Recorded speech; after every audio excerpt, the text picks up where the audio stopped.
Like what we're doing? Support us on Patreon.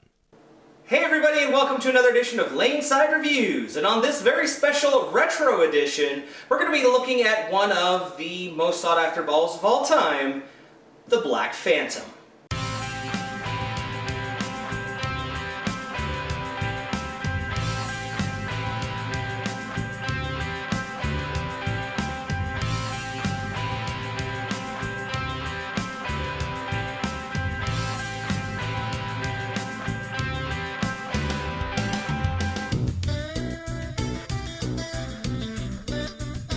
Alright guys, so welcome back. As always, I'm the Bearded Beast, Rob Johnson, joined once again by Scoops Porter, and as we said, we're looking at Brunswick's probably most famous and sought-after ball, and one that has spawned a million other urethane balls, the Brunswick Black Phantom. Now, as I have said before, this is one of my dream balls. We actually got sent this by Doug Sterner from Rochester. He sent this to us because it had to be reviewed. Yes. You guys have asked, we've dreamed. It had to happen. So let's get into a little bit of this retro here. Nick, tell us more about the ball. Well, the core is the Phantom Low RG High Differential. Very high! Very high. Very high. As Rob pointed out to me earlier, it is actually why we now have a ruling on the numbers for USB-C. Yeah. This is why we can't have nice things. It has the old school urethane, which is something similar to what they brought out with the Tactic Control. From Deviate, absolutely. Yeah. It's a two-piece ball. Yep. So similar to what we've seen recently in the Quantum line. Yep. So which creates tons of hitting power because there's so much more. It's just cover and core. Absolutely. And I love cover core. Now, we're all used to the new sandings of the 500, 1,000. People, dry sand. Dry sanding, Dry sanded, 220, 320, 400, and that's it. That's it. That's it. And which causes extremely early and tons of flare. Absolutely. Now, a really cool little fact, we did some digging into this one, and this one was actually produced in March of 1991. Yes. And it has made its 28-year journey to our hands for this review. Now, people ask, why would you want an asymmetric urethane ball? Wow, that's a good question. Well, we're going to talk a little bit about it in a second, about hook phases and how this is really why it spawned so many copycats over the years. And more recent. We've seen it with the more modern, some of the modern balls. But there's only one original, and it is the Black Phantom from Brunswick.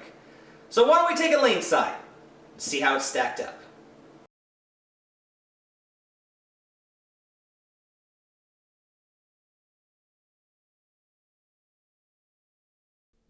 All right, guys, here is Wayne Porter, our speed dominant player. Yeah, he's bowling on Defy house shot.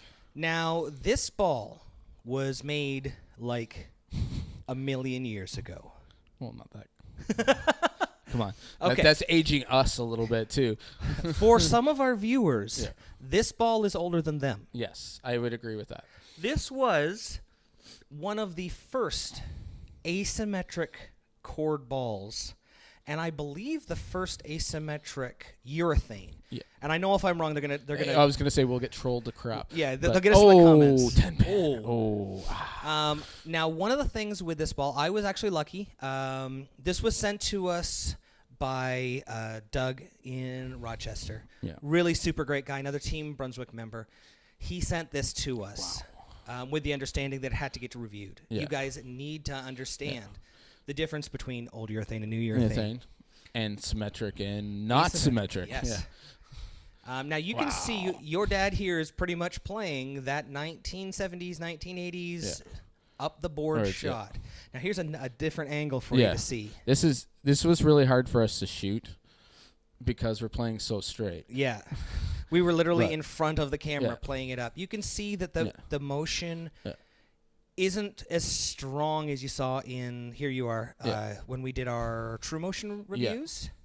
And the Tactic. And the Tactic Control. Now, this is a similar kind of urethane to the Tactic Control. It's the old school urethane.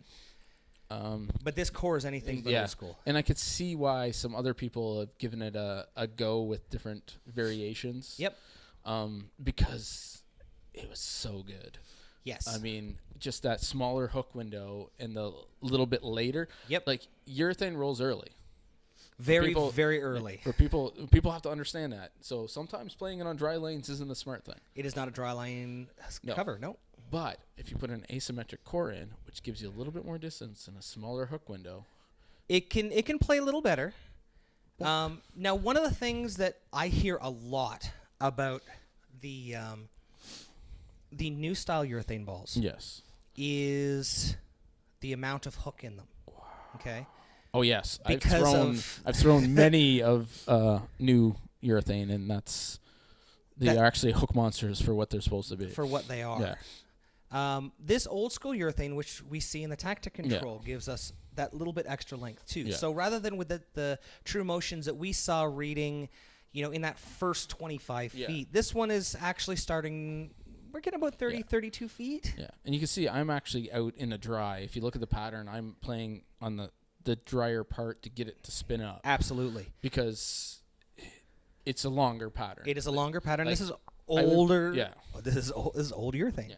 Like, if I had a short pattern, this would be a ball that I would definitely put in my bag. In a heartbeat. Yeah. Yep. And I could see why people are trying to chase these down, and they're so hard to find, and we got lucky. Yes, we owe Doug. Watch me run the other way. Yeah. Woo. Now, let's talk drilling and layout. For those of you who have not seen this ball before, this is a two-piece ball. Mm-hmm. And the core in it, the differential in it, I believe, was 0.80 out of the box, which is way far out of the USB-C regs now. But it got grandfathered in as a legal ball. Yeah, because of it being legal at the time of production. Now, as we all know, the more differential we get, the more flare potential there is. Well, I happened to, when I laid this out, I decided to use a little bit of new technology, and I put on one of the new layouts on it. Yes. Just watch how straight he's playing. Yeah. This is crazy. But if you noticed there on that shot, it made it smooth. It was a very quick move and then rolled forward. And which is why people like this. And that's the reason I put this layout on it. Yeah. For guys like me who need the ball to make it smooth and roll forward rather than continue to hook. Exactly, yeah. And you've got to play this a couple times in league. The very first game I shot was 243. Yes. On fresh oil. Yeah. And Cameron picked it up once in practice and threw a strike with it. And then went 5 for 5 shooting this video. Yes, exactly, yeah. Now here he is throwing it. Luckily, he gets to move left. Now you could see how early that was a great example of how early it was and how sharp. Yeah. And considering how much around the ball Cameron plays. Absolutely. Yeah, you could see it. Now look, even I get to throw this in this video, and you can see that motion is down around the hash marker at 15, right below the reflection, and it's a very quick motion for me. When I play my true motion or my tactic control, one of the problems I have is they are so continuous. Yeah. Being symmetric. Exactly. I can't use them when I want to use them. Yeah. Now, this is where this ball comes in. That's where this ball comes in. Now, would I play this in league a lot? No. This is strictly a tournament ball. Yeah. This is an old school tournament ball. Is it better than the True Motion? No. More flare potential, yes. But it's lacking, new technology, new core. Dynamic core. The new core material, plus the actual core itself. Like, I've got this drilled out with a huge flare potential, and it's still flaring less than what my True Motion did. So, new is actually good.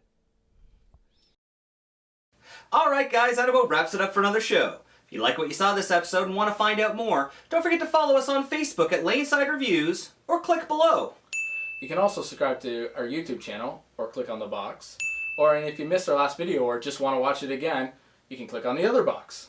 And don't forget you can pick up any of the jerseys you see in our videos by using this coupon code at logoinfusion.com. So until next time, guys, we'll see you laneside.